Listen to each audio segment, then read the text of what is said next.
Good evening students, good evening.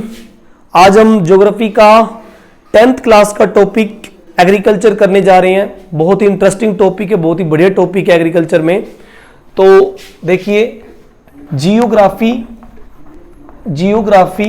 और ठीक है, चैप्टर नंबर जो चैप्टर है उसका नाम है एग्रीकल्चर। ठीक है, चैप्टर नंबर ये 4 है आपका और इसमें एग्रीकल्चर में हम स्टडी करने जा रहे हैं। ओके, एग्रीकल्चर का मतलब एक ऐसा जो वर्क जो कि प्राइमरी लेवल पे आता है। ठीक है, प्राइमरी वर्क है ये, एग्रीकल्चर प्राइमरी वर्क कहलाता है। और एग्री का मतलब जो है सोइल होता है और कल्चर का मतलब लैटिन वर्ड है। तो एग्रीकल्चर 2 वर्ड से बन के चलता है, agri plus culture. Agri plus culture मतलब कि ये कहें कि सोइल को कल्टीवेट करना, सोइल कल्टीवेट की जाती है और उस पे क्रॉप जो है वो ग्रो की जाती है। क्रॉप ग्रोविंग होता है, इसी को हम एग्रीकल्चर बोलते हैं। 8th क्लास में हमने पढ़ा था कि न केवल एग्रीकल्चर एक पैटर्न है, इसके अलावा सेरिकल्चर भी होता है, पीसी कल्चर भी होता है, फिश रियरिंग वर्क वगैरह भी होता है सारा कुछ, और हॉर्टिकल्चर भी होता है। अलग अलग टाइप के कल्चर हमने 8th क्लास में स्टडी किए थे, ये उसी में से एग्रीकल्चर काफ़ी फेमस है। ओके, अगर हम देखा जाए तो इंडिया के अंदर इंडियन एग्रीकल्चर में हम देखें तो इंडियन एग्रीकल्चर, ठीक है, इंडियन एग्रीकल्चर में हमारी इंडिया की लगभग जो है 55% लोग, ठीक है, इसमें एम्प्लॉयमेंट उनको मिली हुई है एग्रीकल्चर में। ठीक है, इसमें मिली हुई है, लेकिन अर्निंग कम है। अर्निंग सिर्फ 18% अर्निंग है और ये बड़ी टेंशन का इशू है कि अर्निंग इसमें कम है। गवर्नमेंट कोशिश करती है कि अर्निंग बढ़ाई जाए और लोगों को मोटिवेट भी करती है, इसके लिए लोन एक्टिविटी वगैरह सारा कुछ करती है, तो ज़्यादा लोग हैं। ओके, उसके बाद हमारे इंडिया में जो है 70% हम लोग डिपेंड है एग्रीकल्चर प्रोडक्ट पे, डिपेंड्स है हम एग्रीकल्चर प्रोडक्ट्स पे। बहुत सारी फैक्ट्री वगैरह एग्रीकल्चर बेस है और एग्रीकल्चर प्रोडक्ट पे हम डिपेंड करते हैं। ओके, 70% लोग एग्रीकल्चर प्रोडक्ट पे डिपेंड करते हैं और 35 इनकम जो है, रॉ मटेरियल जो है 35% जो है एग्रीकल्चर से ही हमारा आता है अदर फैक्ट्रीज के लिए। ओके, इसके अलावा देखें एग्रीकल्चर में सोइल को कल्टीवेट करना होता है और क्रॉप्स ग्रो करना पड़ता है, लेकिन साथ ही साथ और बहुत सारे काम भी होते हैं। जैसे मैं ये कहूँ कि हम यहाँ पर जो है जो एग्रीकल्चर में हम ये कहें कि भाई एग्रीकल्चर एक तरह से वर्क करते हुए, ठीक है, एक साइंस बन जाती है, एक साइंस की तरह बिहेव करती है, एक आर्ट की तरह बिहेव करती है और एक जो है कॉमर्स की तरह ये बिहेव करती है। ठीक है, देखिए एग्रीकल्चर जब अब कोई किसान करता है तो वो 3 टाइप से साइंस के रूप में भी आती है, आर्ट के रूप में भी, क्योंकि किसान जो होते हैं आजकल साइंटिफिक नॉलेज का यूज करते हुए, मशीनों का यूज करते हुए एग्रीकल्चर कर रहे हैं, तो वो साइंटिफिक एग्रीकल्चर में आ जाता है। आर्ट मतलब किसानों को एग्रीकल्चर पुराने टाइम से करनी आ रही है, उसमें अपना हुनर दिखाते हैं और वो काफ़ी बढ़िया एग्रीकल्चर कर पाते हैं। कॉमर्स मतलब कि आजकल कॉमर्शियल लेवल पे एग्रीकल्चर हो रही है तो वो कॉमर्स लेवल बन जाता है। तो एग्रीकल्चर एक तरह से तीनों ही टाइप है। ओके, अब बात आती है कौन कौन सी चीज़ें एग्रीकल्चर को इफेक्ट कर सकती हैं, फैक्टर्स। ठीक है, तो एग्रीकल्चर को इफेक्ट करने वाले जो फैक्टर होते हैं वो कौन कौन से हैं। देखिए फैक्टर्स, ये देखिए फैक्टर्स अफेक्टिंग एग्रीकल्चर। एग्रीकल्चर को जो फैक्टर अफेक्ट करते हैं वो कौन कौन से हैं, ये देखिए एग्रीकल्चर को जो फैक्टर इफेक्ट करते हैं, नंबर 1 क्लाइमेट किसी भी जगह की एग्रीकल्चर को पूरी तरह से इफेक्ट करती है। नंबर 2 रिलीफ फीचर्स, ठीक है, ये देखिए रिलीफ फीचर्स। नंबर 3 जो है सॉइल क्वालिटी वो देखी जाती है। नंबर 4 सॉइल क्वालिटी के अलावा टेक्नोलॉजी, ठीक है, टेक्नोलॉजी डिपेंड करती है। नंबर 5 कैपिटल यानी कि पैसा, कैपिटल इन्वेस्टमेंट भी डिपेंड करता है। नंबर 6 की बात करें तो मार्केट भी डिपेंड करता है, और नंबर 7 की बात करें तो गवर्नमेंट पॉलिसीज, ठीक है, वो भी एग्रीकल्चर को पूरी तरह से इफेक्ट करती है। तो कुछ हमारे पास टॉपिक है जो कि एग्रीकल्चर को इफेक्ट करते हैं। जैसे पहला पॉइंट मैं एक्सप्लेन कर देता हूं, क्लाइमेट। किसी भी जगह की एग्रीकल्चर क्लाइमेट पे पूरी तरह डिपेंड होती है। जैसा क्लाइमेट होगा वैसी क्रॉप उगाई जाएगी, ये बात सच है, ठीक है। अगर आपके पास ट्रॉपिकल क्लाइमेट है तो आप राइस वगैरह खूब उगाओगे। अगर टेम्परेट क्लाइमेट है तो फिर वहां जो व्हीट वगैरह की कोशिश की जाएगी। तो क्लाइमेट पे डिपेंड करता है। 3 टाइप के क्लाइमेट होते हैं, सबको पता है। एक हॉट क्लाइमेट होता है, यानी कि जो इक्वेटर लाइन के आसपास के कंट्रीज में आपको मिलेगा। एक हॉट एंड कोल्ड मिक्सअप होता है। टेम्परेट क्लाइमेट जो कि जो यूरोपियन कंट्रीज के आसपास खूब मिलता है, अमेरिका के अंदर भी है, टेम्परेट का क्लाइमेट का जोन एरिया बनता है। और फ्रिज एरिया होता है जहां पर कुछ नहीं उगता, बर्फ जमी पड़ी होती है तो वहां कुछ नहीं उगता। 2 एरिया है जहां पर खूब क्रॉप उगती है, या तो ट्रॉपिकल एरिया होता है या फिर टेम्परेट एरिया होता है। तो उसी के अकॉर्डिंग क्रॉप उगाई जाती है। दूसरा पॉइंट है रिलीफ फीचर्स, मतलब कि धरातल का रूप देखा जाता है कि आप प्लेन एरिया पे एग्रीकल्चर कर रहे हो कि प्लाटू एरिया है या फिर वो वैली एरिया है, वो किस टाइप का एरिया है, तो उसी हिसाब से वहां वैसे ही क्रॉप उगाई जाती है। जैसे मैं ये कहूं कि आसाम की पहाड़ियों पे हमारे इंडिया में टी का क्रॉप उगाया जाता है, दार्जिलिंग के अंदर वेस्ट बंगाल में कॉफी उगाई जाती है। तो रिलीफ फीचर्स मैटर करते हैं। इंडिया के नॉर्दर्न पार्ट पे प्लेन एरिया है तो वहां पर डेफिनेटली आप व्हीट और राइस उगा सकते हो, क्योंकि व्हीट और राइस तो प्लेन एरिया पे ही उगाई जा सकते हैं। और जो कॉफी और टी है वो माउंटेन यानी कि हिल एरिया पे उगाई जा सकते हैं। तो ये डिपेंड करता है रिलीफ फीचर पे, ठीक है, कि माउंटेन या जो भी है। ओके, अगला पॉइंट हमारे पास आता है सॉइल क्वालिटी। मिट्टी की क्षमता, कैपेसिटी डिपेंड करती है। तो मिट्टी की क्वालिटी का मतलब है कि भाई वो एलुवियल सॉइल है कि ब्लैक सॉइल है। जैसी क्वालिटी होगी वैसी क्रॉप उगाई जाएगी। जैसे कॉटन ब्लैक पे उगती है अच्छे से, शुगर केन ब्लैक पे उगता है अच्छे से, लेकिन जो एरिड सॉइल होती है या फिर जो क्लेई सॉइल होती है वहां पर चावल वगैरह उगाते हैं। एरिड में चावल नहीं उगते, लेकिन क्लेई सॉइल में चावल उगाए जा सकते हैं। एरिड है, सेमी एरिड है, मान लीजिए मिट्टी का क्वालिटी मरुस्थल वाली मिट्टी है या मरुस्थल जैसी नहीं है, तो वहां पर बाजरा ये सब उगा लेते हैं। तो वो उसकी क्वालिटी पे डिपेंड करती है। ओके, जूट का कल्टीवेशन हुआ या कॉटन कल्टीवेशन हुआ तो अच्छी मिट्टी पर ही होता है, ये डिपेंड करता है। लेकिन बाजरा ज्वार वगैरह नॉर्मल लेस फर्टिलिटी वाली मिट्टी में भी हो जाता है। ओके, उसके बाद टेक्नोलॉजी की बात करते हैं। एग्रीकल्चर करते हुए टेक्नोलॉजी मेन रोल प्ले करती है। कोई अच्छी टेक्नोलॉजी का यूज करके प्रोडक्शन बहुत अच्छा बना लेता है, और कोई टेक्नोलॉजी का यूज नहीं करता, प्रिमिटिव लेवल पे पुराने टाइप से ट्रेडिशनल वे में एग्रीकल्चर करता है, तो डेफिनेटली उसका प्रोडक्शन भी डाउन ही रहता है। सीधी सी बात है। ओके, टेक्नोलॉजी अमेरिका की बहुत अच्छी है। हाँ, इन सब में सबसे अच्छी सॉइल जो होती है वो एलुवियल सॉइल होती है, सबसे बेस्ट। एलुवियल सॉइल जो होती है वो रिवर्स डिपोजिशन से बनती है। रिवर जब कहीं से सेडिमेंट बहाकर लाती है तो वो डिपोजिट करती है, तो डेफिनेटली वो बेस्ट सॉइल होती है। एलुवियल सबसे बेस्ट सॉइल होती है, लेकिन वो आपकी क्रॉप के अकॉर्डिंग सुटेबल है कि नहीं है वो देखा जाता है। जैसे मैं एलुवियल की बात कर रहा हूं तो राइस और व्हीट के लिए तो बढ़िया है, लेकिन ब्लैक सॉइल जो है वो कॉटन के लिए बढ़िया होती है। ये किसी क्रॉप पैटर्न, क्रॉप के डिपेंड करती है, क्रॉप के ऊपर कि वो किस टाइप की उसको क्रॉप को सॉइल चाहिए, वो देखा जाता है। ठीक है, ओके। अब उसके बाद बात आती है कैपिटल इन्वेस्टमेंट। ठीक है, कैपिटल इन्वेस्टमेंट मतलब पैसा। अगर आप कॉमर्शियल एग्रीकल्चर कर रहे हो तो आपको बहुत बड़े लेवल पे कैपिटल इन्वेस्टमेंट करना पड़ता है। मनी इन्वेस्टमेंट की बात कर रहा है ये। ओके, जैसे कॉफी के प्लांट आपने लगाए, बनाना प्लांटेशन आपने किया या फिर रबर का प्लांटेशन किया, तो डेफिनेटली आपको ज्यादा खर्च करना पड़ेगा। ये भी डिपेंड करता है। तो कैपिटल इन्वेस्टमेंट की बात आ रही है, उसके ऊपर डिपेंड करता है। अगला पॉइंट यहां पर बनाता है मार्केट। कुछ फसल, कुछ क्रॉप ऐसी होती है जो मार्केट के नियर बाई उगानी पड़ती है। जैसे वेजिटेबल क्रॉप है, वेजिटेबल क्रॉप तो डेफिनेटली मार्केट के नजदीक ही रहेगी। अगर आप मार्केट के नजदीक वेजिटेबल क्रॉप को नहीं उगाते हो और डिस्टेंस ज्यादा हो जाता है, तो आपको वेजिटेबल के जो रियल प्राइस है, जो आपको सही प्राइस मिलने चाहिए, वो नहीं मिलेंगे, क्योंकि आपकी वेजिटेबल खराब हो चुकी होती है अगर लॉन्ग डिस्टेंस से लेके आते हो तो मार्केट बहुत इंपॉर्टेंट होता है।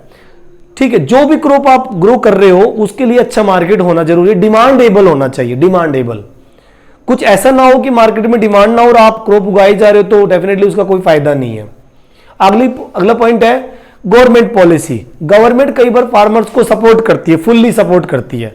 किसान क्रेडिट कार्ड उनको बना के दी जाते हैं, बैंक से लोन की फैसिलिटी दिलवाती है, सब्सिडी दिलवाती है, बहुत सारी हेल्प करती है किसानों की। केसीसी के बारे में आपने सुना हो, किसान क्रेडिट कार्ड। गवर्नमेंट हर लेवल पे हेल्प करती है अपने फार्मर्स को, तो डेफिनेटली फार्मर भी इंप्रूव कर जाएगा। तो ये सारे फैक्टर हमारे एग्रीकल्चर के इफेक्टिंग करने वाले फैक्टर से वो इफेक्ट करते हैं, ठीक है। जहां ये सभी सुटेबल होते हैं वह एग्रीकल्चर बढ़िया होती है, और जहां सुटेबल नहीं होते वह एग्रीकल्चर नहीं होती, या प्रोडक्शन डाउन रहता है। ओके, ये बात हो गई। उसके बाद में बात करते हैं हम आगे, अगला पॉइंट कि भाई टाइप ऑफ फार्मिंग कितने टाइप की होती है, कितने टाइप की फार्मिंग हम कर सकते हैं, ठीक है। तो देखिए टाइप ऑफ फार्मिंग में हम यहां देख लेते हैं कि कितने टाइप की फार्मिंग हो सकती है।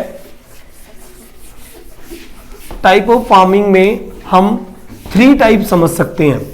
3 टाइप ऑफ फार्मिंग यहां देखने को मिलती है। ये देखिए 3 टाइप ऑफ फार्मिंग कौन कौन सी होती है।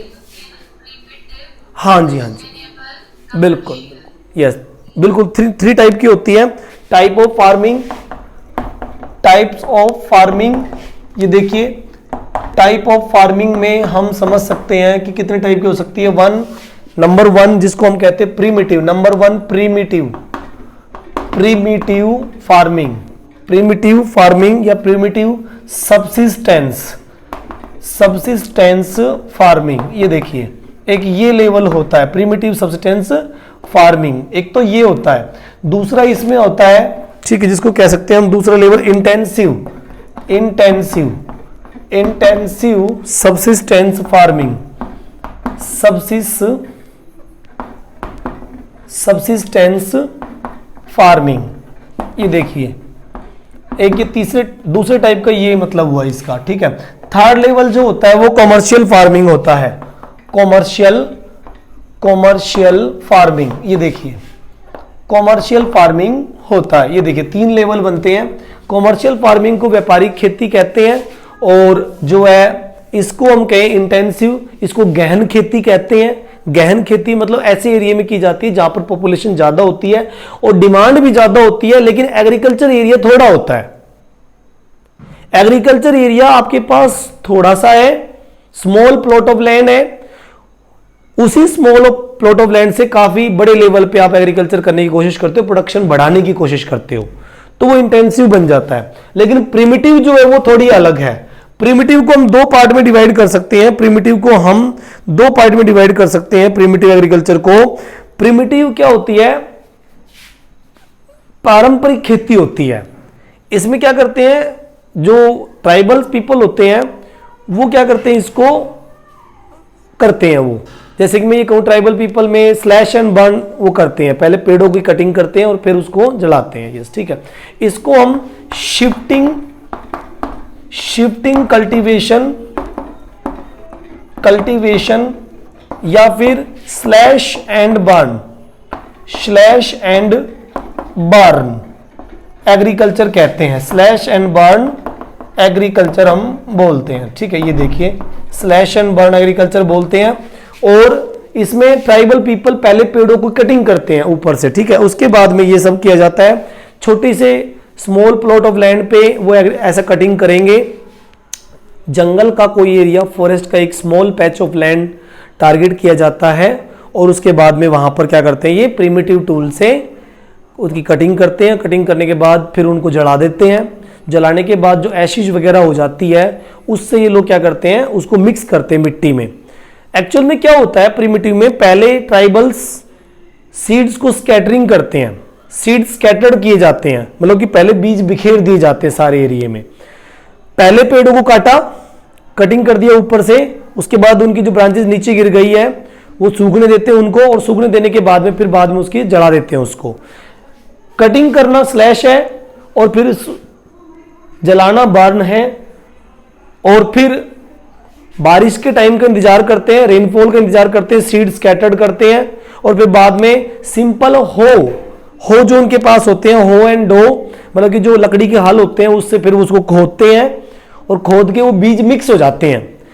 एशिज यानी कि जलाने के बाद जो पेड़ों की एशिज बची और सीड्स, वो एक साथ ही मिट्टी में मिक्स होते हैं, एक साथ ही मिट्टी में मिक्स होते हैं, फिर वो प्लांट जर्मिनेट होते हैं, जर्मिनेट स्प्राउटिंग होगा, स्प्राउटिंग होने के बाद जर्मिनेट होंगे और जर्मिनेट होकर वो प्लांट बड़ा हो जाएगा और फिर बारिश के टाइम में वो काफी ग्रो कर जाएगा और फिर उसके कुछ महीनों के बाद उसको हार्वेस्टिंग कर लेंगे और फिर उस एरिया को छोड़ के चले जाएंगे। 1-2 साल एग्रीकल्चर करते हैं फिर छोड़ के चले जाएंगे, इसीलिए इसको शिफ्टिंग कल्टीवेशन भी कह रहे हैं, इसीलिए इसको शिफ्टिंग कल्टीवेशन भी कहते हैं, क्योंकि वो शिफ्ट कर रहे हैं। 2-3 साल के लिए किया और शिफ्ट कर गए। अलग अलग एरिया में इनका नाम अलग अलग पड़ता है, जैसे हम देखते हैं यहां पर, ठीक है। इसकी कुछ स्पेशलिटी भी होती है, जैसे मैं ये कहूं कि कभी भी आप देखोगे लो प्रोडक्टिविटी होती है, लो प्रोडक्टिविटी, ठीक है, मतलब कि ज्यादा प्रोडक्शन नहीं होता, लो प्रोडक्टिविटी होती है। इसके अलावा आप देखोगे फर्टिलाइजर का यूज नहीं किया जाता, no chemical fertiliser, chemical fertiliser का यूज, ठीक है, फर्टिलाइजर यूज नहीं किए जाते हैं, ठीक है, नो केमिकल फर्टिलाइजर, ओके। और नो मॉडर्न, ठीक है, modern, know modern equipment, equipment, कोई भी मॉडर्न इक्विपमेंट नहीं यूज किए जाते हैं, ओके। और तीसरा traditional, traditional, traditional technique use की जाती है, टेक्निक यूज की जाती है, ये इसकी स्पेशलिटी है। मतलब कि लो प्रोडक्टिविटी डाउन रहेगी, ज्यादा आप क्रॉप नहीं उगा पाओगे, इसमें प्रोडक्शन डाउन रहेगा, केमिकल यूज नहीं करोगे, मॉडर्न इक्विपमेंट यूज नहीं कर रहे आप लोग, और ट्रेडिशनल टेक्निक से आप उसको उगा रहे हो। कुछ कुछ एरिया में इसके नाम अलग अलग हो जाते हैं, जैसे कि मैं ये कहूं कि मैक्सिको में अदर कंट्रीज, इसके अदर कंट्रीज में अलग अलग नाम होते हैं, ठीक है, अदर कंट्रीज में इसके नाम अलग अलग होते हैं। जैसे कि मैं बात करूं सबसे पहले मैक्सिको, तो मैक्सिको में इसको मिल्पा के नाम से जाना जाता है, मिल्पा, मैक्सिको में इसको मिल्पा के नाम से जाना जाता है। अलग अलग कंट्री में अलग अलग नाम इसके होते हैं, ठीक है। इसके अलावा मिल्पा, फिर नंबर 2 आप देख पा रहे हैं, number 2 Venezuela, Venezuela, Venezuela, Venezuela में इसको कोनुको कहेंगे, कोनुको, वेनेजुएला में कोनुको नाम होगा इसका, ठीक है। उसके बाद में वेनेजुएला की कोनुको, उसके बाद में ब्राजील में रोका, ब्राजील, ब्राजील में रोका इसको कहेंगे, रोका, ओके, ब्राजील में इसको क्या कहेंगे, रोका कहेंगे, रोका। और फिर नंबर 4 पे जैसे central, central, central Asia, central Africa, sorry Africa, central Africa में इसको मोसेले कहेंगे, मोसेल, ठीक है, मोसेल ही कहेंगे, ये देखिए मोसेल। और नंबर 5 जैसे हम ये कहें कि इंडोनेशियन कंट्री में, इंडोनेशिया, इंडोनेशिया में इसको हम लाडिंग कहते हैं, लाडिंग, लाडिंग कहते हैं। नंबर 6 वियतनाम, वियतनाम में इसको, वियतनाम में इसको रे कहा जाता है, रे, वियतनाम में इसको रे कहेंगे। और जो म्यांमार में, म्यांमार, नेपाल में लिख लेते हैं पहले, नेपाल में, नेपाल में इसका नाम खोरैया होता है, खोरैया। इस तरह से अलग अलग कंट्री में इसके नाम अलग अलग हो जाते हैं। दोबारा देखिए, मैक्सिको में मिल्पा कहते हैं इसको, वेनेजुएला में कोनुको कहते हैं, ब्राजील में इसको रोका नाम दिया जाएगा, स्लैश एंड बर्न प्रिमिटिव को, सेंट्रल अफ्रीका में इसको मासोले कहते हैं, इसके अलावा इंडोनेशिया में लादांग और वियतनाम में रे, नेपाल में खोरैया कहते हैं। अलग अलग कंट्री में अलग अलग नाम पड़ जाते हैं। हमारे इंडिया में इसका नाम अलग अलग जगह पर है, जैसे इंडियन स्टेट में एमपी में बिवाड़ कहते हैं इसको, एमपी में इसको क्या कहते हैं, बिवाड़ कहते हैं। ये देखिए इंडियन स्टेट में इसके नाम, ठीक है, ये देखिए शिफ्टिंग कल्टीवेशन, शिफ्टिंग कल्टीवेशन का, कल्टीवेशन का नाम इंडिया में क्या क्या होता है, ठीक है। ये देखिए, तो सबसे पहले यह बता रहे हैं एमपी, एमपी में इसको बिवाड़ कहते हैं, बिवाड़ कहते हैं। और दाहिया, और दाहिया इसका नाम रखा जाता है, okay. Number 2 Andhra Pradesh, number 2 Andhra Pradesh, okay. Andhra Pradesh में, आंध्र प्रदेश में ओके, ये देखिए आंध्र प्रदेश में इसका नाम जो है क्या हो जाता है, आंध्र प्रदेश में इसको कहते हैं पोडू और पेंडा, पोडू और पेंडा, पोडू और पेंडा इसको कहते हैं। वहां के ट्राइबल्स इसका अलग अलग नाम रख देते हैं क्योंकि ट्राइबल की एग्रीकल्चर ज्यादातर ये। भाई एमपी में बेवाड़ या दाहिया और आंध्र प्रदेश में पोडू या पेंडा, कई बार क्वेश्चन आए इस पे एग्जाम में, फाइनल एग्जाम में इनके नाम के ऊपर बहुत बार क्वेश्चन आते हैं कि इंडिया में इस शिफ्टिंग कल्टीवेशन को क्या कहते हैं, पूरा फॉरेन कंट्रीज में क्या क्या कहते हैं। तो हमें थोड़ा सा माइंड लगा के इसको याद करना पड़ेगा और याद हो जाएगा, कोई बड़ी बात नहीं है, ठीक है। ओके, उसके बाद देखिए अगला नंबर जो आता है नंबर 3 आंध्र प्रदेश के बाद ओडिशा, ओडिशा, ओडिशा में इसका नाम जो होता है वो पामादाबी, पामादाबी, पामादाबी कहते हैं। और पामादाबी के अलावा कोमन, कोमन कहते हैं, कामन के बाद ब्रिंगा और ब्रिंगा भी कहते हैं इसको, ब्रिंगा।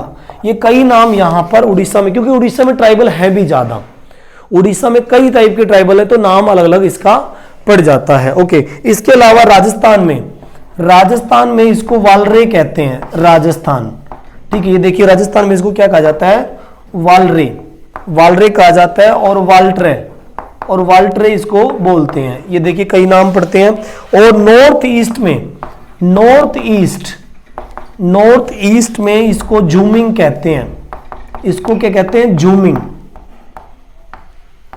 जूमिंग कहते हैं। ये देखिए नॉर्थ ईस्ट, सेवन सिस्टर में इसको जूमिंग कहा जाता है।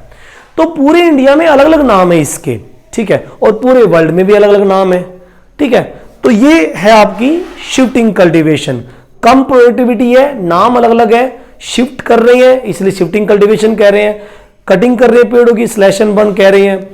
पुराने टाइप के टूल सब कुछ ऐसे यूज करके ये लोग बेसिकली पुराने तरीके से एग्रीकल्चर कर रहे हैं, तो वो प्रिमिटिव एग्रीकल्चर है, ठीक है। तो ये पॉइंट क्लियर हो गया हमारा। अब उसके बाद में हम दूसरे पॉइंट पे आते हैं, इंटेंसिव फार्मिंग में। ओके, इंटेंसिव फार्मिंग की बात करें तो आप देख सकते हैं यहां पर इंटेंसिव फार्मिंग में मैंने बताया कि स्मॉल प्लॉट ऑफ लैंड होता है, ज्यादा पॉपुलेशन वाला एरिया हो तो वहां पर ये की जाती है। ओके, इसमें क्या होता है इंटेंसिव फार्मिंग में, high population area, high population area होता है इसमें, ठीक है, हाई पॉपुलेशन एरिया, वहां पर एग्रीकल्चर की जाती है। ज्यादातर लेबर इंटेंसिव है, लेबर इंटेंसिव है, लेबर का ज्यादा यूज करते हैं तभी तो प्रोडक्टिविटी आएगी, नहीं तो आएगी नहीं, ठीक है। उसके अलावा आप देखोगे यूज करते हैं, use high dose of chemical, high dose, dose of chemical fertiliser, chemical fertiliser. ये देखिए फर्टिलाइजर्स का यूज किया जाता है ताकि प्रोडक्शन अच्छा आए, प्रोडक्शन बढ़िया है, इस पे ध्यान दिया जाता है। इंटेंसिव का मतलब ही है कि प्रोडक्शन पे ध्यान देना है आपको। ओके, गहन खेती, इसको गहन खेती इसलिए नाम दिया गया, थोड़ा डिफरेंट है। ओके, उसके अलावा ठीक है, हाई प्रोडक्शन लिमिटेड लैंड। अब ये बड़ी बात है, high production, high production of crop, ठीक है।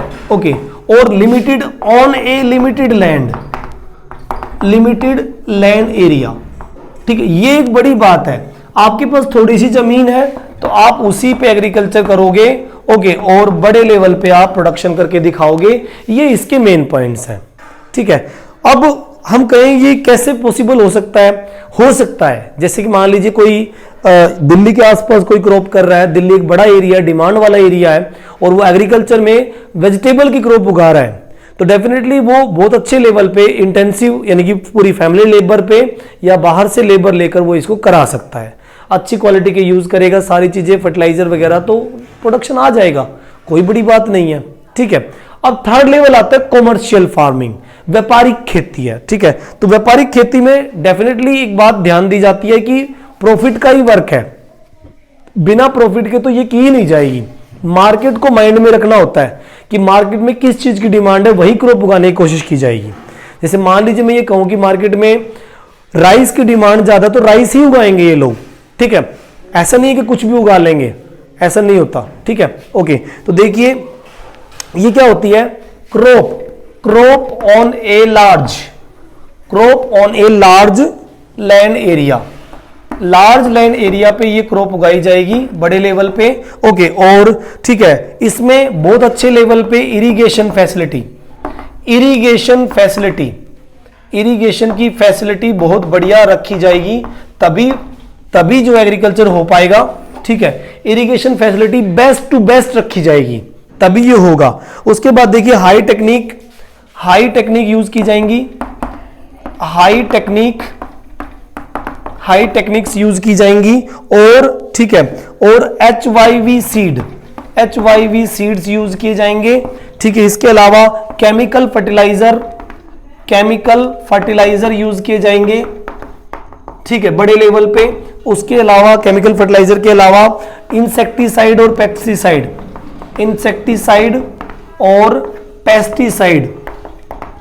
पेस्टिसाइड्स यूज किए जाएंगे। मतलब ज्यादा से ज्यादा कीड़ों से अपनी फसल को बचाने की पूरी कोशिश की जाएगी। ठीक है, और दूसरा modern tools and machine use की जाएगी, मॉडर्न टूल्स ठीक है, एंड मशीन यूज की जाएगी। और लेटेस्ट टेक्नोलॉजी का यूज करके ज्यादा से ज्यादा क्रॉपिंग उगाने की कोशिश की जाएगी। इसी को हम कॉमर्शियल एग्रीकल्चर कह सकते हैं। ये प्रिमिटिव और इंटेंसिव से बिल्कुल अलग है। ठीक है, एक तरह से ये मानो कि एक फार्मर एग्रीकल्चर नहीं कर रहा है, बल्कि एक ट्रेडर एग्रीकल्चर में आ गया है, एक ट्रेडर एग्रीकल्चर में आ गया, ये मान के चलो। ओके, उसके बाद देखिए अगला पॉइंट बनता है कि भाई प्लांटेशन, कॉमर्शियल एग्रीकल्चर में प्लांटेशन एग्रीकल्चर भी की जाती है। ओके, और देखिए यहां पर ठीक है, कॉमर्शियल एग्रीकल्चर में हम लोग प्लांटेशन एग्रीकल्चर भी करेंगे। ये देखिए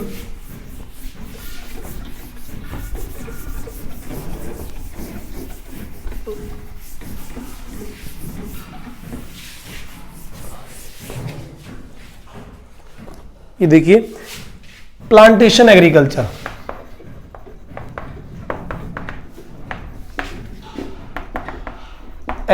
की जाएगी। ओके, देखिए यहां पर सिंगल क्रॉप उगाई जाती है, सिंगल क्रॉप। ठीक है, ऑन ए लार्ज एरिया, बड़े एरिया पे सिंगल क्रॉप की जाएगी। ओके, जिसमें कैपिटल ज्यादा होगा, कैपिटल इन्वेस्टमेंट। ठीक है, कैपिटल इन्वेस्टमेंट क्या होगा, इंटेंसिव लेवल पे होगा। इंटेंसिव लेवल मतलब कि ज्यादा से ज्यादा पैसा खर्च किया जाएगा, तब जाके आप ये क्रॉप उगाओगे। ठीक है, ओके। और दूसरा मार्केट के अकॉर्डिंग, ठीक है, अकॉर्डिंग टू मार्केट क्रॉप जो उगेगी, क्रॉप्स अकॉर्डिंग टू मार्केट। ठीक है, देखा जाए तो ये एक कॉमर्शियल क्रॉप ही है। प्लांटेशन जो है एक तरह से कॉमर्शियल क्रॉप सिस्टम ही होता है। किस टाइप की प्लांटेशन हम कर सकते हैं, अलग अलग टाइप की प्लांटेशन हो सकती है। देखिए कौन कौन सी क्रॉप यहां पर उगाई जा सकती है। हम टी की बात कर रहे हैं, ये प्लांटेशन क्रॉप है। कॉफी की बात कर रहे हैं, ये प्लांटेशन क्रॉप है। रबड़ की बात कर रहे हैं, ये प्लांटेशन क्रॉप है। इसके अलावा बनाना की बात कर रहे हैं, ये भी प्लांटेशन क्रॉप है। इसके अलावा हम जो है मान लीजिए कॉफी और टी, और इसके अलावा कॉफी टी, ये सब जैसे, और स्पाइसेस वगैरह भी ये भी प्लांटेशन क्रॉप होती है। तो ये सब चीजें बड़े लेवल पे यूज की जा सकती हैं। ओके, जैसे कि हम प्लांटेशन एग्रीकल्चर के बारे में बात कर रहे थे, single crop on a large area. Plantation में ऐसा होता है, कैपिटल इन्वेस्टमेंट यानी कि पैसा ज्यादा लगाना पड़ता है हमें। इंटेंसिव लेवल पे पैसा पूरा खर्च होता है। आप अगर रबड़ का प्लांटेशन कर रहे हो, बनाना प्लांटेशन कर रहे हो, स्पाइसेस आप कर रहे हो, या फिर रबड़ या कॉफी टी वगैरह उगा रहे हो, तो डेफिनेटली बिना पैसे के तो कोई भी काम नहीं चलेगा। ठीक है, एक और बड़ी बात कि जब आप प्लांटेशन एग्रीकल्चर करते हो तो आपको बहुत अच्छे, ठीक है, इसकी अदर रिक्वायरमेंट भी होती है, कुछ other requirement.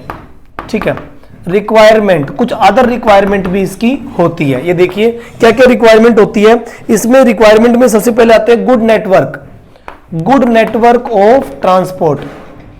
Good network of transport के नेटवर्क की बहुत अच्छी जरूरत पड़ती है इसमें। अगर ऐसा आपके पास है तो आप बढ़िया क्रॉप उगा पाओगे। ठीक है, कम्युनिकेशन, गुड कम्युनिकेशन, आपको बहुत अच्छे लेवल पे कम्युनिकेशन आपका बहुत अच्छा होना चाहिए ताकि आप मार्केट के नजदीक हो। ओके, इसके अलावा आप, ठीक है, नियर टू मार्केट, ठीक है, होना चाहिए। प्लस गुड स्केल पे, ठीक है, आप गुड स्केल पे वहां सेल कर पाओ, ऐसा मार्केट आपका होना चाहिए। ये प्लांटेशन की पहली नीड्स हैं। ओके, ये जरूरतें हैं उसकी। अब इसके अलावा एक हॉर्टिकल्चर टाइप की क्रॉप भी होती है। हॉर्टिकल्चर में क्या होता है कि इसमें ज्यादातर फल सब्जियों की फसल उगाई जाती है। जैसे यहां पर तो हम टी कॉफी की भी बात कर रहे थे, रबड़ की भी बात कर रहे थे, लेकिन हॉर्टिकल्चर क्रॉप स्पेशली सब्जियों और फ्रूट की क्रॉप होती है। देखिए यहां पर हम बात कर रहे हैं हॉर्टिकल्चर, हॉर्टिकल्चर क्रॉप, ठीक है, हॉर्टिकल्चर क्रॉप्स। अब ये क्या होती है, ये थोड़ी अलग होती है। हमारे इंडिया में हॉर्टिकल्चर क्रॉप्स का क्या स्टैंडर्ड है कि 13% पूरे वर्ल्ड की, ठीक है, वर्ल्ड वेजिटेबल्स हमारे इंडिया में उगाई जाती है। ये देखिए वेजिटेबल, ठीक है, ये देखिए हमारे इंडिया में पूरे वर्ल्ड की 13% वेजिटेबल यहां उगाई जाती है। अलग अलग टाइप की वेजिटेबल होती है जो कि बताने की जरूरत नहीं है, आप समझ गए होंगे। यहां पर पीज, कॉलीफ्लावर, मटर, गोभी, ठीक है, फूल गोभी, बंद गोभी खूब उगाई जाती है। ऑनियन, प्याज बहुत उगती है यहाँ पर, कैबेज, ठीक है, इसके अलावा टमाटो, पोटैटो खूब उगते हैं। ब्रिंजल, काफी बड़े लेवल पे यहाँ पर अलग अलग टाइप की जो वेजिटेबल उगाई जाती है, काफी बड़े लेवल पे, ठीक है। तो देखिए यहाँ पर वेजिटेबल के नाम में लिख देता हूं, कुछ वेजिटेबल के नाम में लिख रहा हूं, बाकी आप समझ गए होंगे। पीज, ठीक है, कॉलीफ्लावर हो गया, ठीक है, कैबेज हो गया, ठीक है, इसके अलावा टोमेटो हो गया, इसके अलावा ब्रिंजल हो गया यहाँ पे, ठीक है, ओके, ब्रिंजल के अलावा यहाँ पर पोटैटो हो गया। ये बहुत सारी क्रॉप है, ठीक है, इस तरह की क्रॉप्स यहाँ पर उगाई जाती है। मशरूम, ठीक है, मशरूम वगैरह भी उगाई जाती है। ओके, ये देखिए, तो इस टाइप की एग्रीकल्चर क्रॉप यहाँ पर खूब होती है, इसी को हॉर्टिकल्चर क्रॉप हम कहते हैं। ओके, अब क्योंकि इंडिया की लोकेशन जो है, इंडिया की लोकेशन 2 टाइप की लोकेशन है। हॉर्टिकल्चर क्रॉप में इंडिया की लोकेशन जो है वो 2 टाइप की है। एक्चुअल में इंडिया ट्रॉपिकल एरिया में भी आता है, ट्रॉपिकल एरिया यहां पर कनेक्ट करता है इंडिया, ठीक है, इंडिया की जो लोकेशन है उनके बारे में बात कर रहे हैं, ठीक है, ट्रॉपिकल एरिया लोकेशन। ओके, इसके अलावा number 2 location temperate area location, ठीक है, ये भी यहां पर पाई जाती है। ओके, ये देखिए 2 टाइप की लोकेशन यहां पे है, इसीलिए यहां पर अलग अलग टाइप की आप क्रॉप उगा पा रहे हो, नहीं तो डिफरेंट कंडीशन बन जाती, यहां पर नहीं उग पाती, लेकिन आप उगा रहे हो और आप सेल भी कर रहे हो बड़े लेवल पे। ओके, अब देखिए हमारे इंडिया में कुछ स्टेट हैं जो कि अलग अलग टाइप की फ्रूट भी उगाते हैं। हम फ्रूट क्रॉप के बारे में बात कर रहा हूं, फ्रूट क्रॉपिंग एरिया, ठीक है, फ्रूट ग्रोविंग इंपॉर्टेंट एरियाज, ठीक है। ये देखिए कौन कौन से एरिया हैं जो फ्रूट ग्रोविंग करते हैं। जैसे नंबर 1 हो गया, हम यहां पर ग्रेप्स की बात करें तो ग्रेप्स हमारे इंडिया में आंध्र प्रदेश के अलावा महाराष्ट्र में खूब उगता है। इसके अलावा नंबर 2, ठीक है,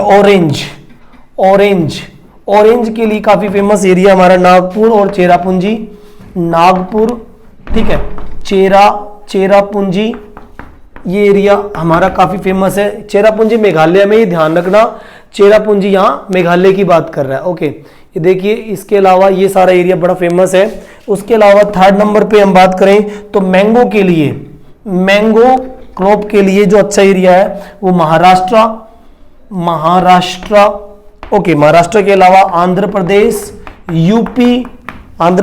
यूपी और वेस्ट बंगाल, ये एरिया काफी फेमस है।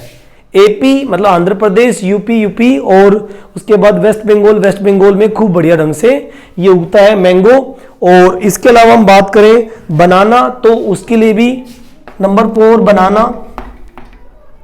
बनाना एरिया, तो बनाना वेस्ट बंगाल में खूब उगाया जाता है। केरला के लोग बनाना खूब उगाते हैं। मिजोरम के लोग खूब उगाते हैं, मिजोरम, ठीक है। इसके अलावा महाराष्ट्र और तमिलनाडु खूब क्रॉप उगाता है ये, ठीक है। और लीची और गुआवा में यूपी और बिहार का नंबर आता है। लीची और गुआवा में यूपी और बिहार बहुत उगाते हैं, ठीक है। और पाइनएप्पल में मेघालय काफी आगे हैं। और एप्पल वगैरह, एप्रिकॉट और वालनट में जम्मू कश्मीर, एप्पल, एप्रिकॉट और वालनट में जम्मू कश्मीर और हिमाचल प्रदेश है। ओके, तो ये हमारी प्लांटेशन क्रॉप थी और ये हमारी हॉर्टिकल्चर क्रॉप है। आई थिंक इसमें कोई प्रॉब्लम नहीं होगी आपको, आप आराम से समझ सकते हो, देख सकते हो, याद हो जाएगा आराम से, कोई दिक्कत नहीं है। उसके बाद देखिए आगे नंबर आता है अगली टाइप की क्रॉप्स के बारे में। तो हम क्रॉप पैटर्न देखेंगे कि कितने टाइप की क्रॉप हमारे इंडिया में, क्योंकि इंडिया एक ट्रॉपिकल एरिया में आ रहा है, टेम्परेट एरिया में आ रहा है, तो कितने टाइप की क्रॉप यहां पर उगाई जा सकती है। ये देखिए कितने टाइप की क्रॉप यहां पर हम उगा सकते हैं, उनके बारे में बात हम कर लेते हैं। ओके, ठीक है, बेसिकली ठीक है 3 टाइप की क्रॉप यहां उगती है, जिसको हम कह सकते हैं रबी क्रॉप और खरीफ क्रॉप। ठीक है, क्रॉप पैटर्न, ये देखिए क्रॉप पैटर्न्स, ठीक है, ये देखिए क्रॉप पैटर्न्स ऑफ इंडिया। ठीक है, इंडिया के अंदर किस टाइप के क्रॉप पैटर्न अपनाए जाते हैं वो देखिए पूरे साल भर। ठीक है, ऑल ईयर, ठीक है, मतलब कि थ्रू आउट, पूरे साल भर, थ्रू आउट ईयर, पूरे साल भर में कितने टाइप की क्रॉप उगाई जाती है उसके बारे में है। ओके, नंबर 1 यहां पर सबसे पहले रबी क्रॉप की बात करता हूं मैं, रबी क्रॉप। ठीक है, रबी क्रॉप विंटर सीजन में उगाई जाती है हमारे यहां पर, विंटर सीजन में उगाई जाती है। इसका टाइमिंग होता है अक्टूबर से लेकर लगभग मार्च तक, अक्टूबर से मार्च के बीच में ये बोई जाती है और हार्वेस्टिंग का टाइम ये है। इसमें हम हार्वेस्टिंग कर लेते हैं और इस वाले मंथ में हम उसको जो है सीड्स को शोविंग कर लेते हैं। सीड्स जो है सोविंग किया जाता है, उनको उगाया जाता है। ये देखिए दोनों का टाइमिंग अलग अलग है, इसको हम रबी क्रॉप हम कहते हैं। कौन कौन सी क्रॉप रबी में आती है? जो सर्दियों में उगती है। सबको पता है कि सर्दियों में व्हीट उगते हैं, बार्ले उगती है, ये सारी चीजें आती है। ठीक है, देखिए रबी क्रॉप में जो सर्दियों में उगती है वो कौन कौन सी क्रॉप है, ये देखिए। सबसे पहले हम बात कर रहे हैं व्हीट के बारे में, उसके बाद में बात करते हैं बार्ले के बारे में, इसके अलावा हम बात करते हैं पीज, मटर के बारे में। ठीक है, ग्राम, चने उगाए जाते हैं, मस्टर्ड उगाई जाती है बड़े लेवल पे। ठीक है, इस तरह से ये बहुत सारी चीजें उगाते हैं। और एरिया कौन सा है? एरिया, तो एरिया की बात करें तो पंजाब, क्योंकि साउथ में हम उगा नहीं सकते, साउथ में रबी क्रॉप नहीं उगेगी। उसका रीजन है क्योंकि साउथ में टेम्परेट बनता ही नहीं है, साउथ में सिर्फ हॉटनेस होती है, कोल्डनेस आती ही नहीं है, तो साउथ में तो रबी का मतलब ही नहीं है। साउथ में कभी रबी की क्रॉप मत दिखाना। ओके, तो देखिए पंजाब हो गया, पंजाब के अलावा हरियाणा में। ओके, इसके अलावा हम बात करें हिमाचल प्रदेश के अलावा जम्मू एंड कश्मीर और उत्तराखंड, ये एरिया है जहां पर ये रबी क्रॉप उगाई जाती है। आप चारों एरिया देख सकते हैं, नॉर्थ इंडिया के ही एरिया है, नॉर्थ इंडिया में ये क्रॉप उगाई जाती है। नंबर टू की बात करें तो फिर खरीफ क्रॉप एरिया। ठीक है, खरीफ क्रॉप ये क्या होती है? ये समर सीजन की क्रॉप होती है, इसको एडवांस मॉनसून भी कह सकते हैं, एडवांस मॉनसून सीजन। ठीक है, एडवांस मॉनसून सीजन की क्रॉप होती है। आप जानते हो हमारे इंडिया में एडवांस मॉनसून जो है मई जून से शुरू होता है, मई से लेकर और लगभग सितंबर के लास्ट तक होता है। ठीक है, सितंबर के लास्ट तक ये सीजन चलता है। ये क्रॉप सितंबर के लास्ट में हार्वेस्ट की जाएगी। ओके, कटिंग कर ली जाएगी और मई के मौसम में इसको क्या करेंगे? ग्रो करेंगे, सीड्स जो है ग्रो किए जाएंगे। ओके, अब बात करते हैं क्या क्या चीज उगाई जाएगी खरीफ में। तो देखिए पैडी, इसमें पैडी उगाया जाएगा, मतलब कि चावल। जो क्रॉप्स उगेंगी वो देखिए कौन कौन सी है। पैडी हो गया, पैडी के अलावा मेज हो गया, मक्का। ठीक है, क्या हो गया? मक्का के अलावा फिर ज्वार, आप ज्वार उगा सकते हो। ठीक है, बाजरा उगाया जा सकता है। ठीक है, ओके, इसके अलावा तूर दाल उगा सकते हो, कॉटन उगा सकते हो, कॉटन आप आराम से उगा सकते हो। ठीक है, ये देखिए ये सारी फसल। राइस खूब उग जाएगा, राइस, जूट उग जाएगी बड़े लेवल पे। ठीक है, ओके, इसके अलावा शुगर केन उगा सकते हो बहुत अच्छे से। ठीक है, इसके अलावा ग्राउंड नट उग सकता है, ग्राउंड नट हो गया और सोयाबीन हो गया। सोयाबीन। ये देखिए इतने टाइप की क्रॉप आपकी खरीफ की क्रॉप होती है। ये देख सकते हो, खरीफ crop paddy, maize, jowar, bajra, tur dal, cotton, rice, jute, sugarcane, groundnut और सोयाबीन, ये सारी क्रॉप आपकी खरीफ क्रॉप है। और जो ट्राइबल पीपल जो क्रॉप उगाते हैं वो भी खरीफ ही उगाते हैं। ये ध्यान रखना, ट्राइबल पीपल जो उगाते हैं वो भी खरीफ ही उगाते हैं। रबी ना के बराबर ही होती है, क्योंकि शिफ्टिंग कल्टीवेशन करते हैं, बारिश के बिना वो क्रॉप नहीं उगा सकते। और जैसे कि मैं कह रहा हूं कि एडवांस मॉनसून सीजन में उगा रहे हैं, तो ट्राइबल मॉनसून में ही उगाएंगे। ये ध्यान रखना, मॉनसून सीजन पे ये उगती है और मॉनसून के एंड पे ये एंड भी हो जाएगी। मॉनसून की शुरुआत पे शुरू होगी, मॉनसून के एंड पे एंड हो जाएगी। खरीफ की यही पहचान है, खरीफ की यही पहचान है। ओके, अब बात करते हैं थर्ड लेवल की क्रॉप। थर्ड लेवल होती है जैद। ये देखिए थर्ड लेवल की क्रॉप जो होती है वो जैद होती है। ये वन और ये 2 और ये 3, इसको बोलते हैं जैद क्रॉप। जैद क्रॉप, ये देखिए जैद क्रॉप जो होती है वो क्या होती है, ये देखिए जैद की क्रॉप होती है, इसको समर सीजन में ही उगाया जाता है। किस में उगाएंगे? समर सीजन, गर्मियों के मौसम में ही उगेगी ये। समर सीजन मतलब कि मार्च के बाद, मार्च से लेकर मई जून तक, मई जून के बीच में उगेगी ये। ओके, और ये गर्मियों की सीजन की फसल है। जैसे वाटरमेलन हो गया, मस्क मेलन हो गया, कुकुम्बर हो गया, ककड़ी वगैरह हो गया, ये सब जो है उसी मौसम में उगती है। और बारिश की शुरुआत पे ये फसल एंड हो जाती है, क्योंकि बारिश से इस फसल में नुकसान होता है। जैद की क्रॉप डेफिनेटली बारिश शुरू होते ही खत्म हो जाएगी, ठीक है।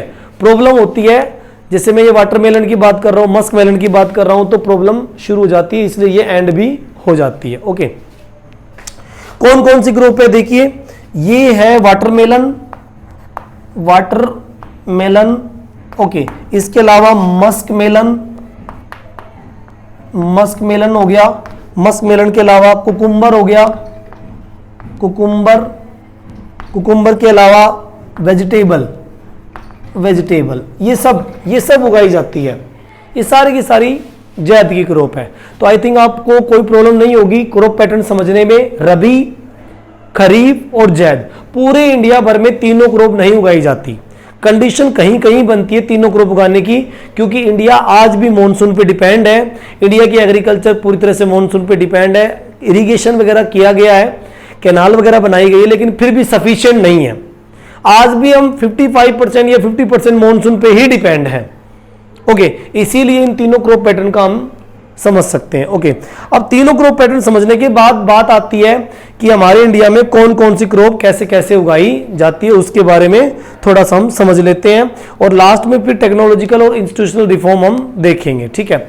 तो देखिए कौन कौन सी क्रॉप उगाई जाती है, उनके बारे में मैं आपको यहाँ एक पूरा चार्ट बना के, पूरा मैप बना, जो पूरा एक चार्ट, एक पैटर्न के अकॉर्डिंग आपको सारे क्रॉप बताऊंगा और उसके बारे में फिर थोड़ी थोड़ी नॉलेज दूंगा और आपको ये सारी चीज़ें याद हो जाएंगी, कोई दिक्कत नहीं होगा, ठीक है। तो देखिए यहाँ पर हम बात करते हैं क्रॉप पैटर्न के बाद में क्रॉप्स के बारे में ही, ठीक है। ये देखिए कौन कौन सी क्रॉप इंडिया में उगाई जा सकती है। देखिए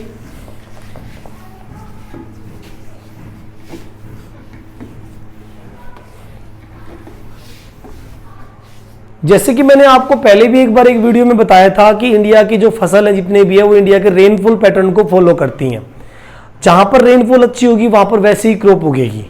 जैसे मैं ये कहूँ कि कोस्टल एरिया पे 300 सेंटीमीटर की रेनफॉल होती है तो वहां पर उसी टाइप की क्रॉप उगाते हैं। जहां पर रेनफॉल की परसेंटेज कम हो जाती है, राजस्थान वगैरह, साउथ हरियाणा वगैरह, जहां पर परसेंटेज कम होती है, फिर वहां पर खरीफ की क्रॉप, वो भी ऐसी क्रॉप जिसमें ज्यादा पानी की जरूरत नहीं पड़ती, वो उगाई जाती है। तो मेनली इंडिया में कौन कौन सी क्रॉप उगाई जाती है वो देखिए, ठीक है। Main food crop of India, तो देखिए इंडिया की, इंडिया, ठीक है, India main food crop, main crops, ठीक है, ठीक है। कुछ फूड क्रॉप्स हैं, कुछ फूड क्रॉप्स हैं और कुछ नॉन फूड क्रॉप है, नॉन फूड क्रॉप्स हैं। ये देखिए कुछ फूड क्रॉप है, कुछ नॉन फूड क्रॉप है। कुछ तो खाने में काम आती है, कुछ खाने में काम नहीं आती है। ओके, तो ये कौन कौन सी उनके बारे में हम देख लेते हैं। ओके, सबसे पहले हम बात करें, नंबर 1 हमारे इंडिया में सबसे मेन क्रॉप है राइस। ठीक है, ये एक क्रॉप है हमारे इंडिया की। नंबर 2 राइस के बाद में बात आती है व्हीट। ये देखिए व्हीट, ठीक है, ये देखिए व्हीट। नंबर 3 जो पैटर्न आता है हमारे यहां पर ज्वार, ज्वार क्रॉप उगाई जाती है बड़े लेवल पे। ठीक है, इसके अलावा नंबर 4 पे हम देखेंगे बाजरा, बाजरा। ओके, ठीक है, बाजरा। ओके, नंबर 5 पे जो क्रॉप आती है वो होती है रागी, रागी क्रॉप। नंबर 5 पे रागी। नंबर 6 पे जो क्रॉप आएगी उसका नाम हम देंगे मेज, मेज क्रॉप। नंबर 7 पे जो क्रॉप आएगी उसका नाम देंगे पल्सिस, पल्सिस। ये देखिए पल्सिस। नंबर 8 पे हम नाम लेंगे शुगर केन, शुगर केन। ये देखिए शुगर केन। ठीक है, नंबर 9 पे हम बात करेंगे शुगर केन के अलावा फिर oil seed crop, oil seed crop, ये क्रॉप हो गई। नंबर 10 पे यहां पर कॉफी, कॉफी की बात करेंगे। ठीक है, नंबर 11 टी। ठीक है, नंबर 12 रबड़। ठीक है, रबड़ हो गया। ठीक है, रबड़ के अलावा हम बात करें टी, कॉफी, रबड़ और फिर शुगर केन, शुगर केन लिख लिया हमने। फिर इसके अलावा नंबर 13 कॉटन, कॉटन हो गया। ठीक है, उसके बाद में नंबर 14 जूट की क्रॉप। ये देखिए, अब इन क्रॉप्स के बारे में थोड़ा थोड़ा हम समझ लेते हैं। जो मेन मेन इंडिया में क्रॉप है, राइस, व्हीट, ज्वार, बाजरा, इन सब के बारे में। देखो, सबसे पहले मैं राइस की बात करता हूं। ठीक है, जो क्रॉप्स हैं उनके बारे में हम बारी बारी देख लेते हैं। राइस एक ऐसी फसल है जिसमें ज्यादा पानी की जरूरत पड़ती है। ठीक है, आप इसको थोड़ा समझिए और देखिए। ज्यादा पानी की जरूरत पड़ती है, पहले क्या करना पड़ता है, एग्रीकल्चर फील्ड में कीचड़ बनाना पड़ता है। पानी के जो खेत होते हैं उनको कीचड़ से भरना पड़ता है, कीचड़ वगैरह ट्रैक्टर वगैरह चला के। क्लेई सॉइल की जरूरत पड़ती है इसमें। ठीक है, रेनफॉल का जो कंडीशन है वो कम से कम 150 सेंटीमीटर, कम से कम 150 सेंटीमीटर, और टेम्परेचर 25 से अबोव होना चाहिए। 150 सेंटीमीटर रेनफॉल और टेम्परेचर जो है 20 डिग्री अबोव, 25 से ज्यादा सही रहेगा। ये जरूरी होता है इसके लिए। रेनफॉल 150 सेंटीमीटर यानी कि इतना होना चाहिए। पूरे साल भर खूब बारिश होनी चाहिए और मिट्टी क्लेई होनी चाहिए। एक और बात, ठीक है, ह्यूमिड क्लाइमेट इसके लिए बढ़िया होता है। और खरीफ की क्रॉप है राइस, जो है खरीफ की क्रॉप है, तो इसलिए बहुत जरूरी है। और इंडिया के अकॉर्डिंग राइस जरूरी भी है क्योंकि पॉपुलेशन ज्यादा है, तो ज्यादा लेवल पे हमें फूड चाहिए, तो राइस बढ़िया है इस मामले में। ओके, कौन कौन सी एरिया राइस उगाते हैं? आसाम राइस उगा लेता है, वेस्ट बंगाल राइस उगा लेता है, उड़ीसा राइस उगा लेता है, आंध्र प्रदेश राइस उगा लेता है, केरला राइस उगा लेता है, तमिलनाडु राइस उगा लेता है। ठीक है, ओके, तो ये सारे लोग उगा लेते हैं। ओके, उसके बाद बात आती है अगला वाला व्हीट, व्हीट वाला। व्हीट, व्हीट में क्लेई सॉइल की जरूरत नहीं पड़ती, एलुवियल सॉइल से काम चल जाता है। वेल ड्रेन सॉइल चाहिए, पानी व्हीट में खड़ा नहीं रहना चाहिए। राइस में उल्टी कंडीशन थी। यहां हम बात करें व्हीट की तो ये 75 सेंटीमीटर रेनफॉल में भी आराम से हो जाता है। और टेम्परेचर की बात करें तो 15 डिग्री से लेकर और जो है 20 डिग्री के बीच में इसको टेम्परेचर की जरूरत पड़ती है। व्हीट हमारे नॉर्थ इंडिया में खूब उगाया जाता है और विंटर की क्रॉप है, रबी क्रॉप है। ओके, व्हीट के लिए 5 या 6 टाइम इरिगेशन करने के बाद काम चल जाता है। पहला कोरबा दिया जाता है, उसके बाद में बारी बारी व्हीट में पानी देते रहते हैं। और मिट्टी ऐसी होनी चाहिए जिसके अंदर पानी अंदर समा सके, मतलब कि पानी खड़ा नहीं रहना चाहिए। जबकि राइस में उल्टा था, राइस का प्लांट जब तक कि हार्वेस्ट की कंडीशन में ना आ जाए उसको पानी रखना पड़ता है उसके रूट्स में, तभी वो अच्छे से हार्वेस्ट होगा। ओके, फिर उसके बाद में बात करें तो हमारे यहाँ पर जो अक्टूबर नवंबर में ये क्रॉप उगाई जाती है व्हीट की, और ये वाली एडवांस मॉनसून के सीजन पे उगाई जाती है राइस। उससे भी 15 दिन पहले या उसके आसपास शुरू हो जाता है व्हीट। तो व्हीट की बात करें अक्टूबर नवंबर में उगाई जाती है, रबी की क्रॉप है। हार्वेस्ट कब होगी? मार्च और फरवरी के लास्ट में। हार्वेस्ट हो जाएगी। ओके, फिर बात आती है कि भाई कौन कौन से एरिया है जो ये उगाते हैं ये क्रॉप। तो भाई सीधी सी बात है, पंजाब, हरियाणा, यूपी वीट बहुत उगाता है। पंजाब, हरियाणा, यूपी, एमपी भी वीट उगाता है। और बिहार, राजस्थान, पंजाब, हरियाणा, यूपी, बिहार और राजस्थान, ये 5 स्टेट है जहां पर वीट उगाते हैं। बाकी साउथ की तरफ जाने के बाद कंडीशन खराब हो जाती है, क्योंकि वहां सर्दियां होती ही नहीं है और वीट के लिए सर्दी चाहिए, हॉट एंड कोल्ड मौसम चाहिए होता है। अगला नंबर आता है बात ज्वार का। ज्वार जो एक तरह से मिलेट क्रॉप है, ये क्या है, मोटा अनाज होता है, मिलेट क्रॉप, ये मिलेट क्रॉप होती है। ओके, और इसके लिए ज्यादा बारिश की जरूरत नहीं पड़ती, 50 सेंटीमीटर या उससे भी कम, 20 सेंटीमीटर, इसमें भी काम चल जाता है। ओके, इसके लिए ज्यादा फर्टाइल लैंड की भी जरूरत नहीं पड़ती, 50 सेंटीमीटर बारिश हो तो भी बहुत है। ओके, और मिट्टी ज्यादा ना हो अच्छी तो भी इसका काम चल जाएगा। ये ज्यादातर जो ट्राइबल पीपल होते हैं, शिफ्टिंग कल्टीवेशन करने वाले लोग होते हैं, वो ज्वार उगाते हैं।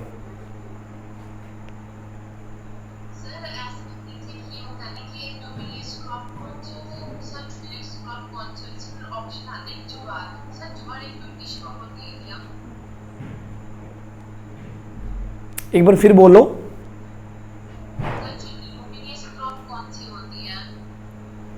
लुमिनियस क्रॉप वो होती है बेटा जो कि लैंड की फर्टिलिटी को बनाए रखने में हेल्प करे। जैसे मैं ये कहूँ कि जैसे हमने गेहूं उगाना है, तो गेहूं उगाने से पहले बाजरे के साथ में गुआर की फसल उगाई जाए। अगर गुआर की फसल हम उगा लेते हैं तो डेफिनेटली नाइट्रोजन की जो प्रॉब्लम होती है अर्थ के अंदर, रूट के अंदर, मिट्टी के अंदर, वो प्रॉब्लम दूर हो जाती है, क्योंकि प्लांट्स को नाइट्रोजन की भी जरूरत पड़ती है, नाइट्रोजीनियस फर्टिलाइजर की जरूरत पड़ती है, तो वो लुमिनियस क्रॉप बन जाती हैं। तो वो काफ़ी फायदेमंद होती हैं, एक क्रॉप दूसरे को हेल्प कर रही होती है। ठीक है, ओके।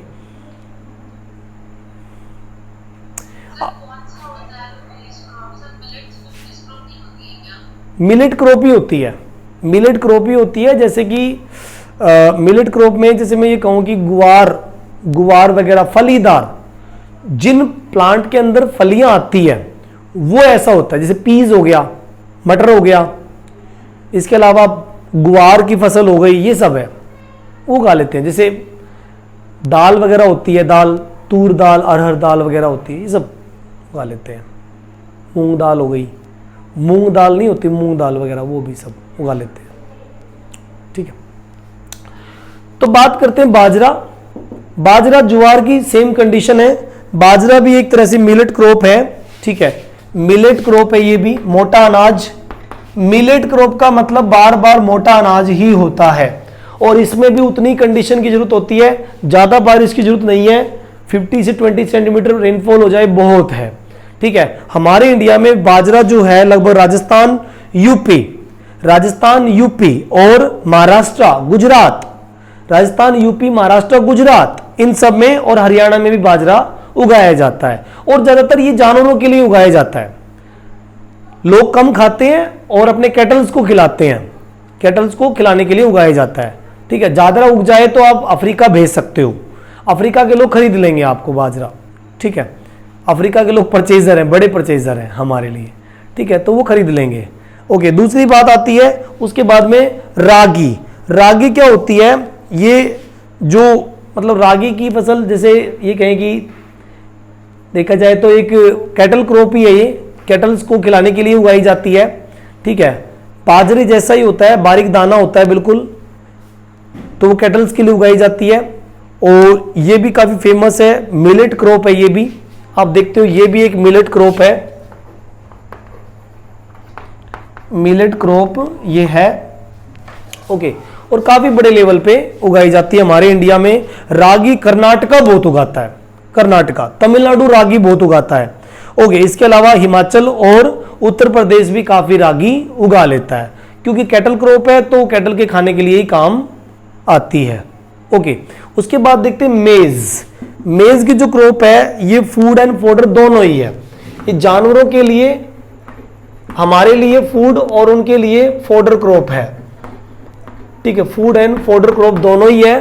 तो काफी फायदा इसका हमें मिलता है फूड एंड फोडर क्रॉप में। ओके, अब ये देखा जाए तो ये 21 से लेकर 27 डिग्री टेम्परेचर पे ये उगाई जाती है। 21 से लेकर 27 के अंदर सेल्सियस पे उगाई जाती है। ज्यादा रेनफॉल की जरूरत नहीं पड़ती, ठीक है, इसके अंदर ज्यादा रेनफॉल की जरूरत बिल्कुल भी नहीं पड़ती। ये मानो कि ये 50 से 70 सेंटीमीटर एरिया में आराम से उग जाएगी, कोई प्रॉब्लम नहीं होगी, आराम से उगा सकते हो आप, ठीक है। ओके बेटा, और उसके बाद में पल्सिस, ये दालें वगैरह होती है, ठीक है। पल्सिस के बारे में कहें तो अरहर दाल, तूर दाल, कई टाइप की होती है। देखो मैं यहां लिख देता हूं, अरहर दाल हो गया, अरहर, ठीक है, अरहर दाल हो गया, तूर दाल हो गया, ठीक है। और इसके अलावा जैसे पीज, ठीक है, पीज हो गया, ग्राम हो गया, ठीक है, ग्राम हो गया, ये सब आती है इसमें। टेम्परेचर बहुत ही कम चाहिए, 25 सेल्सियस से लेकर 30 डिग्री टेम्परेचर बहुत है इसके लिए। और रेनफॉल की जरूरत पड़े तो वो भी बहुत कम में काम चल जाता है, लगभग 25 सेंटीमीटर से लेकर 75 सेंटीमीटर में ये होता है पॉसिबल। ओके, शुगर केन की फसल काफी इंपॉर्टेंट है। इससे शुगर केन की बात करें तो शुगर केन हमारे नॉर्थ इंडिया में कम उगाया जाता है, साउथ इंडिया में बढ़िया उग रहा है। साउथ इंडिया का शुगर केन काफी मीठा भी होता है, सुक्रोज की परसेंटेज काफी ज्यादा होती है। साउथ में ब्लैक सॉइल एरिया है तो शुगर केन बढ़िया उगेगा।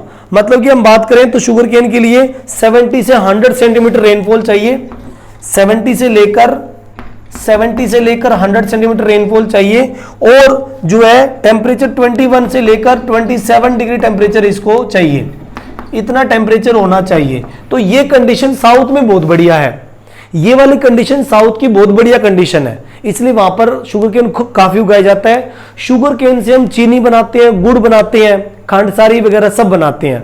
इंडिया वैसे भी नंबर 2 पोजीशन पे है, गुड़ और खांडसारी में नंबर 1 है, और शुगर प्रोडक्शन में काफी नंबर 2 पे है। तो ये बढ़िया शुगर केन का एरिया है। हमारे इंडिया का सेकंड मोस्ट पोजीशन है और ब्राजील नंबर 1 पे है। यूपी, महाराष्ट्र, तमिलनाडु काफी शुगर केन उगाते हैं। ओके, उसके बाद में आता है ऑयल सीड। ऑयल सीड में मस्टर्ड, इसमें मस्टर्ड, ठीक है, और मस्टर्ड के अलावा कोकोनट हो गया, mustard, coconut, cotton seed, mustard, coconut, cotton seed हो गया, कैस्टर ऑयल हो गया, कैस्टर सीड हो गया, इसके अलावा सनफ्लावर हो गया। ये सारी ऑयल सीड की क्रॉप है। एक बार दोबारा सुन लीजिए कौन कौन सी है। नंबर 1 ग्राउंडनट, मस्टर्ड, कोकोनट, ठीक है, सोयाबीन ऑयल तैयार होता है उससे, सोयाबीन ऑयल, कैस्टर सीड जिसे साबुन वगैरह भी बनती है, कैस्टर सीड हो गया। इसके अलावा कॉटन सीड का भी लोग यूज करते हैं। इसके अलावा लिन सीड का भी यूज करते हैं, सनफ्लावर, सब। तो यूज कहाँ का होता है? कुकिंग में होता है, सोप बनाने में, कॉस्मेटिक बनाने में, खरीफ क्रॉप होती है ये। तो काफी बढ़िया लेवल पे हमारे यहाँ पर उगाते हैं। सीसम, तिल वगैरह भी उगाए जाते हैं। तिल के लड्डू तो हम सर्दियों में खाते भी हैं, तिल के लड्डू तिल कुटनी पर बनाए जाते हैं, काफी फेमस फसल है ये। ओके, उसके बाद कॉफी की बात करते हैं। कॉफी, तो कॉफी जो है वो पूरे वर्ल्ड में काफी फेमस है। 4% हमारे यहाँ पर कॉफी उगाई जाती है। अरेबिका कॉफी और रोबस्टा कॉफी काफी फेमस है। ये 2 क्वालिटीज हैं, ये क्वालिटीज हैं जो कॉफी की मानी जाती है। कई बार क्वेश्चन आए हैं कि बेस्ट क्वालिटी कौन सी कॉफी होती है, तो अरेबिका और रोबस्टा 2 टाइप की कॉफी होती है। ओके, हमारे यहाँ पर कॉफी जो उगाई जाती है वो ब्राजील में, ठीक है, हमारे यहाँ पर ब्राजील में काफी बड़े, हमारे यहाँ पर जो ये वेस्ट बंगाल का ऊपर वाला एरिया है ना, दार्जिलिंग, सॉरी इंडिया में ब्राजील नहीं है, दार्जिलिंग। वैसे ब्राजील में नंबर 1 कॉफी है, इसलिए मुझे बार बार ब्राजील याद आ रहा था कि ब्राजील में सबसे अच्छी कॉफी उगाई जाती है। ओके, इंडिया में दार्जिलिंग और कर्नाटका वहां पर उगाई जाती है।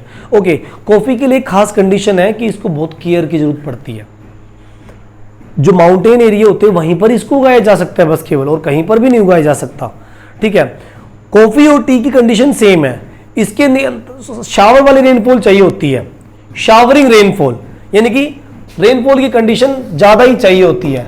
हाई रेनफॉल क्या चाहिए? हाई चाहिए इसके लिए। ओके, और शावरिंग होनी चाहिए, शावरिंग रेनफॉल की जरूरत पड़ती है। ओके, ये देखिए शावरिंग रेनफॉल की जरूरत पड़ती है। और आसाम की पहाड़ियों में टी का कल्टीवेशन खूब होता है। टी का कल्टीवेशन खूब होता है। ये ट्रॉपिकल और सब ट्रॉपिकल का प्लांट है, तो बहुत अच्छे लेवल पे हमारे इंडिया में उगाया जाता है। ओके, और इसके लिए फर्टाइल सॉइल चाहिए, स्लोप वाला एरिया चाहिए। टी का जो प्लांट होता है उसको जो है रूट में पानी नहीं चाहिए होता, ड्रेन होते रहना चाहिए पानी। अगर ड्रेन हो रहा है तो डेफिनेटली बढ़िया एरिया है, नहीं तो बेकार एरिया है। ओके, और फिर आसाम इसके लिए बढ़िया है। रबड़ का कल्टीवेशन की बात करें तो रबड़ इंडिया 5th रैंक पे आता है। इंडिया की जो रैंक है वो 5th रैंक पर है, 5th रैंक पे है इंडिया। ओके, ये देखिए 5th रैंक पे है। हमारा साउथ इंडिया इसके लिए कंडीशन बढ़िया है, क्योंकि रबड़ के लिए ट्रॉपिकल जैसे क्लाइमेट चाहिए।